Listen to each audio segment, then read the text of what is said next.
Alright, so y'all go ahead and do the factoring and the math knowledge question for today. Pause the video, and then once everyone is finished, you can unpause the video and I'll go over the correct answers.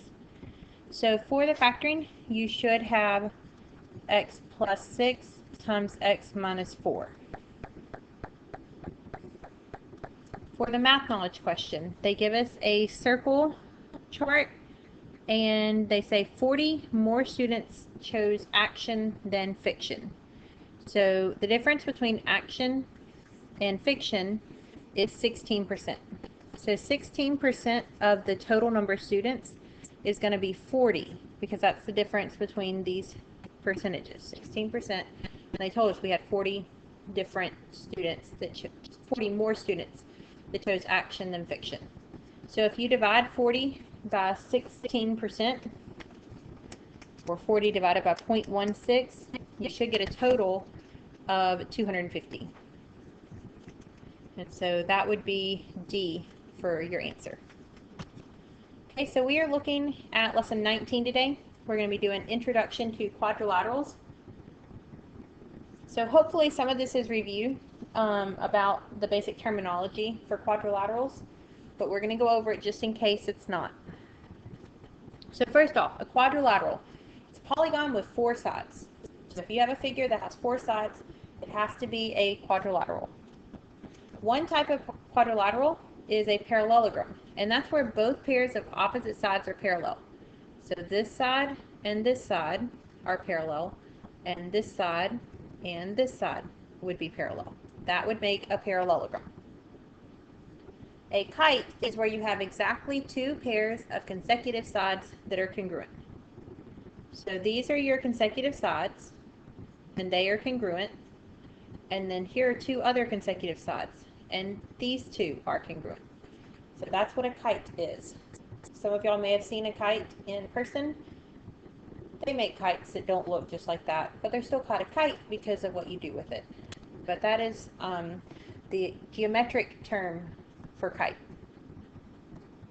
A trapezoid is where you have exactly 1 pair of opposite sides that are parallel. So trapezoid, here are your parallel sides, and then here's one side and here's the other, and these 2 are not parallel. So that's what makes it trapezoid. And then this term you may not have ever heard of before, a trapezium. It's where no sides are parallel. So if none of our sides are parallel, we have a trapezium. A rectangle is a parallelogram with 4 right angles.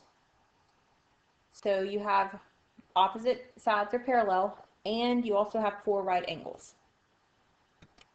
A rhombus is where you have 4 congruent sides, but it doesn't have anything to do with your angles. It just tells you your sides are congruent. So some people in real life, instead of calling it a rhombus, they would call it a diamond. So it is basically like a diamond. Your 4 sides just have to be congruent. And then a square is a parallelogram with 4 right angles and 4 congruent sides. Basically, a square is a rectangle and a rhombus together. You put a rectangle and a rhombus together, they produce a square. So this is a chart of the quadrilaterals. So I will let y'all draw that out, and then once y'all are finished, y'all can unpause the video and keep going. But it just tells you how your quadrilaterals are broken down. You've got trapezoids, you've got parallelograms, and you have trapeziums. A kite is a type of trapezium. A parallelogram breaks down into rectangles and rhombuses, and if it's both a rectangle and a rhombus, then it's a square. Alright, so we want to classify the quadrilaterals. Give multiple names if possible. So we know they are quadrilaterals. So let's start with the one on the left. Is it a trapezoid? No. Is it a rectangle? Yes. Okay, so we're going to look under rectangle, or not rectangle, parallelogram. It is a parallelogram. And so we're going to look under parallelogram to see if it's any of the other 3. It is a rectangle because it has 4 right angles. And it is also a rhombus because it has 4 congruent sides. And it is both a rectangle and a rhombus, so that means that it is a square. Okay, for this other one, it's not a trapezoid because we don't have any parallel sides. It's not a parallelogram, so it has to be a trapezium. And then it's not a kite because they don't tell us anything about congruent sides. So that's the only thing that it is. So that's how you can classify your quadrilaterals. Basically, I'm going to go back to the chart. See if it's a trapezoid. If it is, that's the only thing it is. See if it's a parallelogram. If it is, it could be rectangles, rhombuses, or squares. Or see if it's a trapezium, and if it is, it could be a kite. So if you use your chart, then it makes it easier to think through what it could possibly be. All right, so now we're going to practice drawing each figure as described. So we have quadrilateral HJKL. So one thing, whenever they tell you you have a quadrilateral and they list the vertices, pick somewhere to start with that first one and then either go clockwise or counterclockwise and draw out your vertices. You can't skip around, so HJKL would not work because when you go to draw your figure, they're not in the same order that they gave you here. So don't skip around. Either go clockwise or counterclockwise.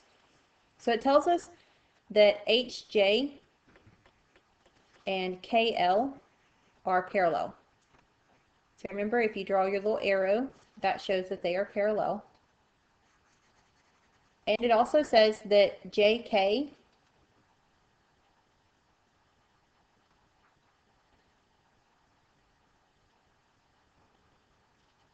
and HL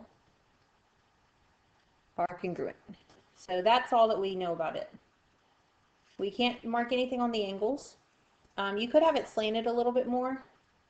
You could make it look like more like this if you wanted. Or you could make it look more like a trapezoid kind of.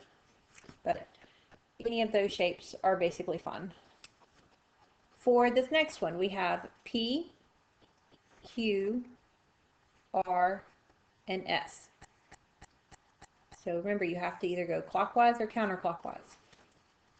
And then it tells us angle P and R are congruent, and angle Q and S are congruent. So I'm going to make it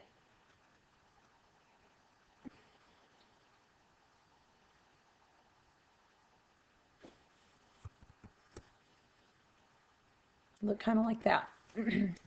And then I tell that P and R are congruent and S and Q are congruent. And that would be your answer. That's all you can put there.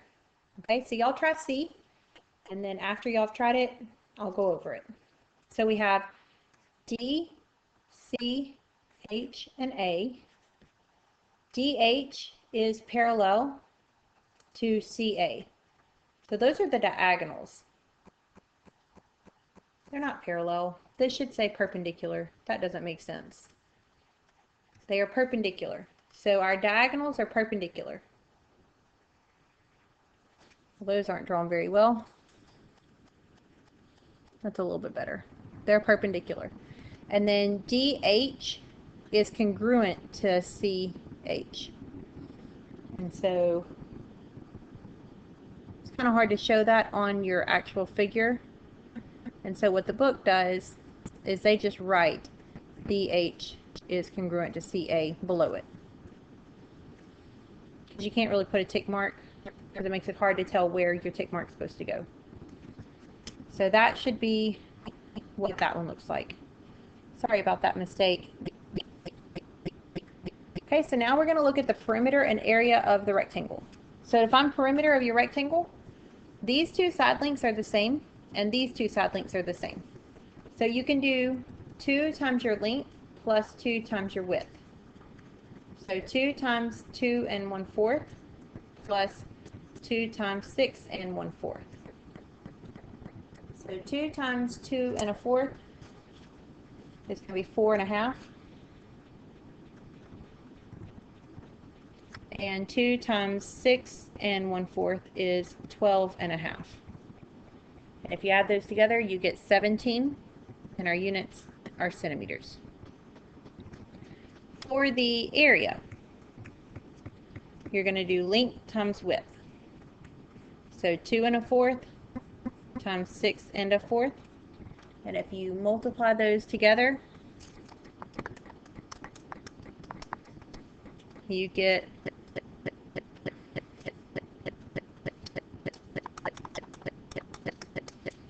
14 1/16 centimeters squared. So that would be your answer there.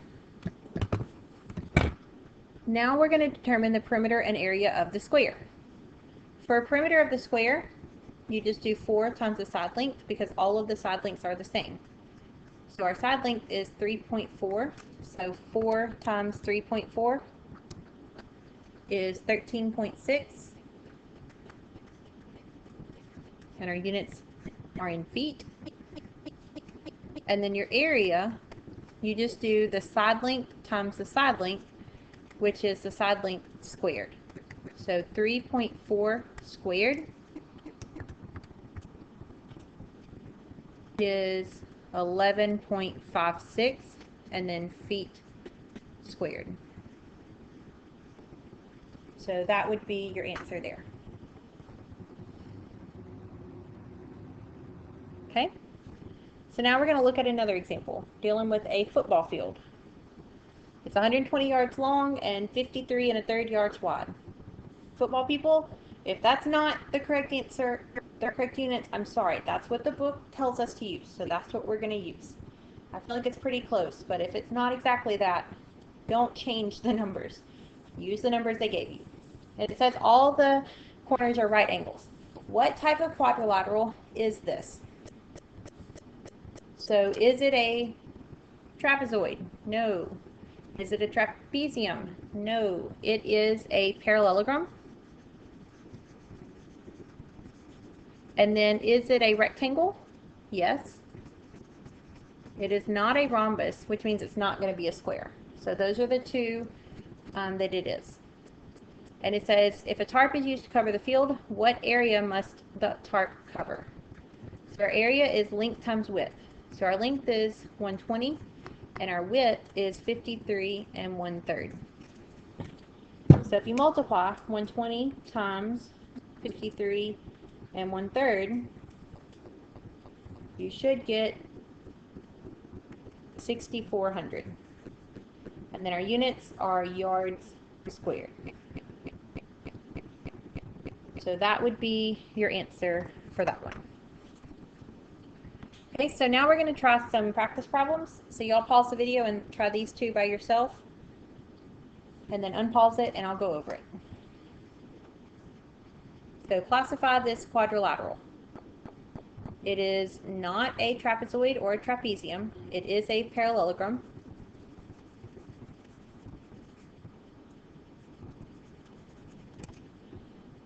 It is not a rectangle because they don't tell us the angles are right, but it is a rhombus because it tells us all 4 sides are congruent. So then it's not a square because it wasn't a rectangle. On this one,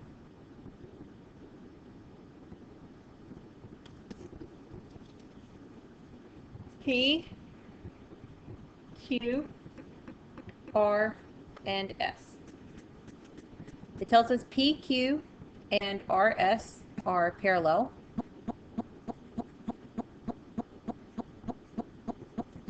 And PS and RQ are parallel. So we would do 2 arrows on the other ones to show that these two are parallel to each other. Then it says that it's approximately twice as long. So maybe I should have made it a little bit skinnier here or made it a little longer. But that's basically what it should look like. Maybe just a little bit, maybe not that much, but just a little bit more like that shape. Okay, so y'all try these 2 practice problems.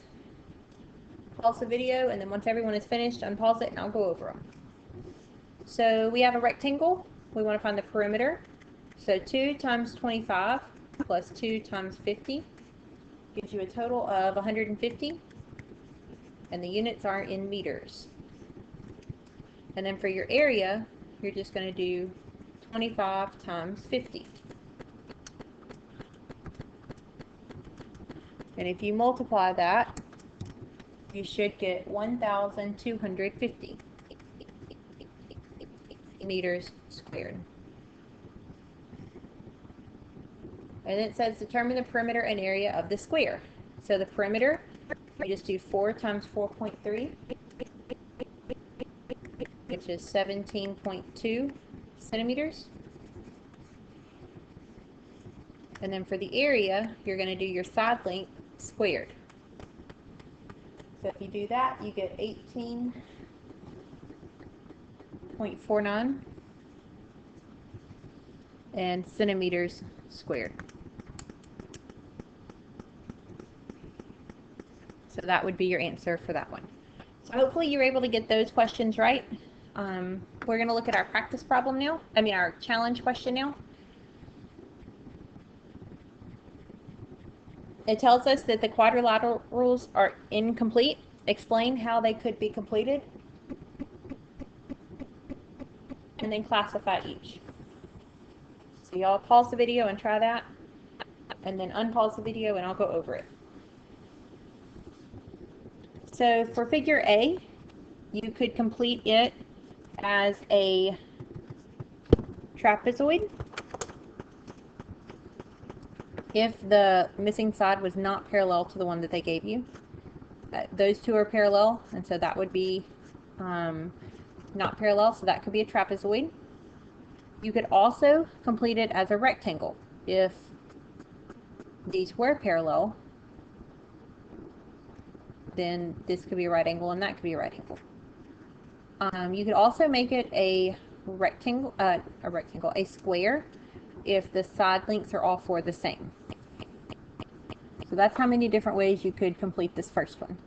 For the second one, you could make it a kite where these two are congruent.